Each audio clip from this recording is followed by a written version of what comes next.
안녕하세요, 풋볼 포레스트입니다. 바로 오늘 있었던 경기죠. 손흥민 선수의 LAFC와 포틀랜드 팀버스 FC 간의 2026 시즌 메이저리그 사커 7라운드 경기가 있었습니다. 이번 경기에서 LAFC가 상대한 포틀랜드 팀버스는 이번 시즌 메이저리그 사커 서부 컨퍼런스에서 1승 1무 4패라는 좋지 못한 성적으로 리그 14위, 거의 꼴찌 자리에 위치한 미국 최악체급 팀으로서 이번 시즌 LAFC는 메이저리그 사커에서 5승 1무 0패라는 압도적인 성적으로 미국 리그 전체 1위를 달릴 정도로 좋은 성적을 거두고 있고, 최근 북중미 챔피언스컵에서도 크루스하수를 격파하고 4강 진출을 목전에 두는 등 최근 공식전 5경기에서 4승 1무라는 좋은 성적을 거두고 있는 반면, 거의 꼴찌 팀인 포틀랜드 팀버스는 최근 팀 성적마저 최근 5경기에서 0승 1무 4패로 거의 밥 먹듯이 패배를 거듭하고 있는 최악의 부진을 보이고 있기 때문에 이번 경기는 아무리 포틀랜드 팀버스의 홈 구장 프로비던스 파크에서 펼쳐지는 경기라고 해도 LAFC의 거의 절대적인 우세를 점칠 수가 있는 경기였습니다. 다만 LAFC는 북중미 챔피언스컵을 포함해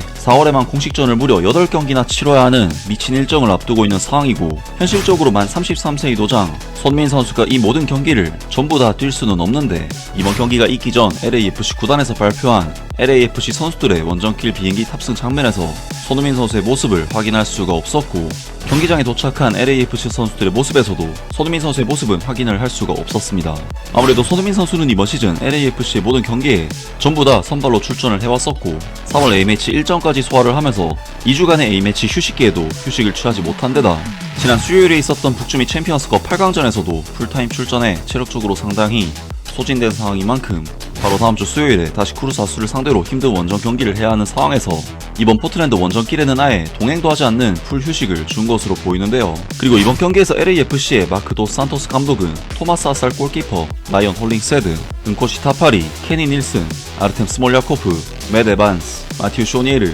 주드 테리, 타일러 보이드, 네이선 오르다즈, 드니 부안가 선수까지 손흥민 선수 외에도 미국 리스 골키퍼가 같이 명단에서 제외가 되면서 완전히 로테이션이 가동된 라인업이 포틀랜드 팀버스를 상대했고, 심지어는 마크 델가도, 에디 세구라, 다비드 마르티네스, 티모시 틸만, 라이언 포티어스 등 이번 원정에 동행한 주전급 선수들까지 벤치에 앉으면서 드니 부안가 선수만을 제외하면 워낙 약체팀을 상대로 한 경기인 만큼 후보 선수들에게 기회를 줬습니다. 반면 포틀랜드 팀버스에서는 물론 꼴찌급 팀이긴 하지만 완전한 주전급 라인업을 내세우면서 꽤나 강한 라인업으로 이번 LAFC와의 경기에 나서게 됐는데요. 이번 경기에서 LAFC는 포틀랜드 팀버스를 상대로 확실히 거의 대부분의 선수진을 로테이션 시켜서 나온 경기인 만큼 리그 최악체급 팀인 포틀랜드 팀버스를 상대로도 기본적인 볼 소유권과 주도권을 가져가지는 못하는, 확실히 기존의 LAFC가 보여줬던 경기력보다는 약화된 모습을 보였는데, 중원에만 유망주가 2명이나 투입이 된 LAFC는 중원에서 볼을 지키는 부분에 있어서 어려움을 겪었기 때문에 뭔가 빌드업을 해나가는 과정에서 뚜렷한 마무리를 하면서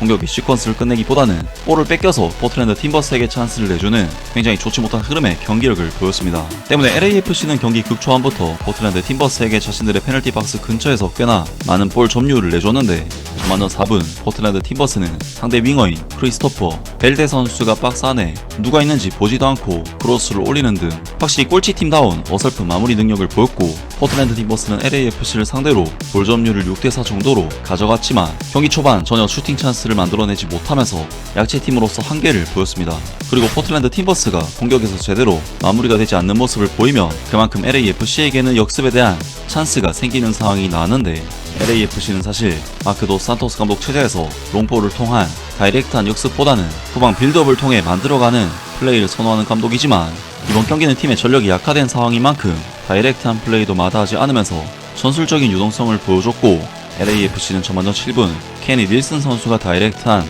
롱볼 패스를 시도한 것을 라이언 홀링세드 선수가 좋은 침투로 위험지역에서 프리킥 찬스를 얻어내기도 했습니다. 그리고 거기서 발생한 찬스에서 LAFC는 드니 부안가 선수의 센스 있는 패스에 의한 타일러 보이드 선수의 슈팅으로 이번 경기 첫 슈팅이 나왔는데, 전반전 12분 LAFC는 스몰야코프 선수의 좋은 롱 패스를 드니 부안가 선수가 수비 라인 뒷공간을 파고들면서 찬스를 만들어냈고, 이것을 부안가 선수가 상대 수비수인 포리 선수를 완벽한 드리블로 제쳐낸 뒤 슈팅을 시도했지만 정말 깻잎 한 장 차이로 빗나가면서 아쉽게 찬스가 무산되고 말았습니다. 그리고 전반전 16분에도 LAFC는 드니 부안가 선수의 패스를 받은 맷 에반스 선수가 먼 거리에서 중거리 슈팅을 시도했지만 상대 골키퍼에게 막히고 말았는데요. LAFC 경기 내용은 물론 후보급 자원으로 나와서 주전급 라인업인 포틀랜드 팀버스를 상대로 거의 대등한 양상의 경기를 치렀기 때문에 가지고 나온 팀 전력에 비해서는 꽤나 괜찮은 경기력을 보였다고도 평가를 할 수가 있겠지만 LAFC는 이번 경기에서 다이렉트한 롱볼 패스 외에는 사실상 아무런 찬스를 만들어내지 못하면서 공격 전개 부분에 있어서 한계를 보였는데, 그러한 부분에서 평소 전방에서 계속해서 침투 및 연계 플레이를 통해 찬스 메이킹을 해내는 손흥민 선수의 공백이 너무나도 크게 느껴지는 경기였습니다. 손흥민 선수의 경우 워낙 메이저리그 사커에서는 볼을 가지고 플레이가 되는 선수이기 때문에 기본적으로 상대 수비수들을 달고 다니면서 그만큼 동료 선수들의 공간을 창출해내는 선수이고, 손흥민 선수의 성향 자체도 탐욕보다는 동료 선수들에게 공간이 나면 킬패스를 찔러주면서 찬스 메이킹을 해주기 때문에 팀 경기력까지 살리는 선수지만, 이번 경기에서는 손흥민 선수처럼 동료 선수들과의 연계를 통해 찬스 메이킹을 해낼 수 있는 선수가 공격 진영에서는 아예 없었고, 그나마 부안가 선수를 제외하면 상대 수비를 직접적으로 위협할 만한 선수 자체가 없었기 때문에 LAFC의 공격 위협은 리그 최악 체크팀인 포틀랜드 팀버스를 상대로도 전혀 먹혀들지 않는 모습을 보였습니다. 그리고 LAFC는 경기 도중 이번 경기에서 선발로 출전한 토마스 하살 골키퍼가 부상을 당하는 악재까지 발생을 하면서 3옵션 키퍼인 가브랄 카터 선수가 경기에 나서게 되는데, 결국 LAFC는 전반전 32분 포틀랜드 팀버스의 크리스토퍼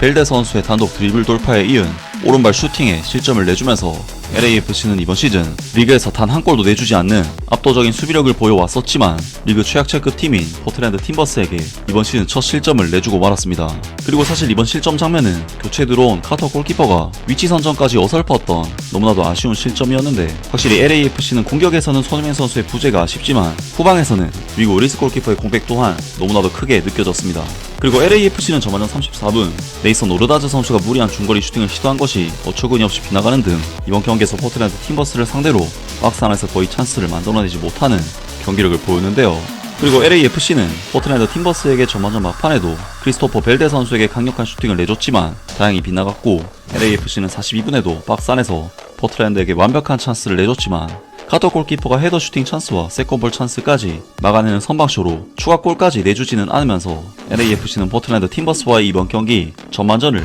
0대1의 스코어로 마무리를 하면서 후반전에 돌입하게 되었습니다. 이에 LAFC의 마크 도 산토스 감독은 후반전이 시작되자마자 티모시 틸만 선수를 투입시키면서 곧바로 전술 변화를 감행하게 되는데, 놀랍게도 LAFC는 후반전 시작 3분 만에 LAFC의 원더키드로 불리는 2008년생 유망주 주드 테리 선수가 정말 환상적인 가마차기 슈팅으로 득점을 터뜨리면서 LAFC는 전반전에는 경기력이 좋지 못했지만 후반전 시작과 동시에 동점을 만드는 좋은 상황을 만들어내게 됩니다. 정말 주드 테리 선수의 이번 가마차기 슈팅 득점 장면은 마치 손흥민 선수를 연상케 하는 환상적인 가마차기 슈팅이었는데요. 그리고 LAFC는 동점을 만든 뒤 마크 델가도, 라이언 포티어스 등 주전급 선수들을 추가로 투입시키면서 이번 경기를 잡아내기 위한 승부수를 던졌는데, LAFC는 후반 막판 극적인 극장 결승골을 내주면서 이번 경기를 충격적인 패배로 마무리하게 되었습니다. 정말 이번 경기는 손흥민 선수와 미고 위리스 선수 등 LAFC의 주축 선수들이 상당수가 빠지면서 LAFC에게는 경기력적으로 답답한 부분을 보인 경기이긴 했는데,